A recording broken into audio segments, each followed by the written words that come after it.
اسلام آباد پولیس ایک نئے تنازع کی زد میں آ گئی۔ چین سے تعلق رکھنے والی ایک خاتون نے خواتین پولیس اہلکاروں پر مبینہ تشدد کا سنگین الزام عائد کر دیا، جبکہ واقعے کی ویڈیو بھی سامنے آ گئی۔ ویڈیو وائرل ہوتے ہی اعلیٰ پولیس حکام حرکت میں آ گئے۔ ڈی آئی جی اسلام آباد نے فوری نوٹس لیتے ہوئے شفاف انکوائری کا حکم دے دیا۔ آخر تھانے میں ایسا کیا ہوا، دیکھیے انا شیخ کی یہ رپورٹ۔ وفاقی دارالحکومت اسلام آباد میں ایک غیر ملکی خاتون کے ساتھ مبینہ بدسلوکی اور تشدد کا معاملہ سامنے آنے کے بعد پولیس کی کارروائی سوالات کی زد میں آ گئی۔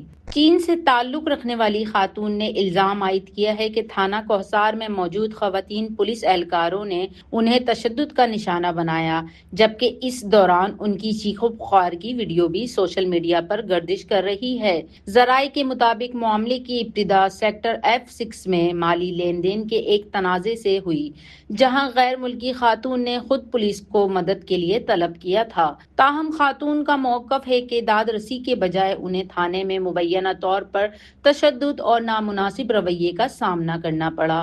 وائرل ویڈیو میں خواتین پولیس اہلکار خاتون سے سخت لہجے میں بات کرتی دکھائی دیتی ہیں، جبکہ خاتون مسلسل احتجاج اور چیخو پکار کرتی نظر آئی ہیں۔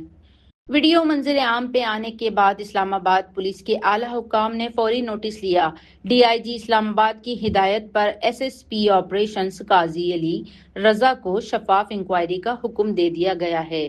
ڈی آئی جی اسلام آباد کے مطابق ابتدائی معلومات سے ظاہر ہوتا ہے کہ یہ ایک سول نوعیت کا تنازع ہے، جس میں دونوں فریقوں کے درمیان افہام و تفہیم کے ذریعے مسئلہ حل کرنے کی کوشش کی جائے گی۔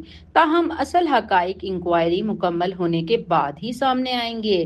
غیر ملکی شہریوں کے ساتھ پولیس کا رویہ ہمیشہ پاکستان بین الاقوامی تشخص سے بھی جڑا ہوتا ہے۔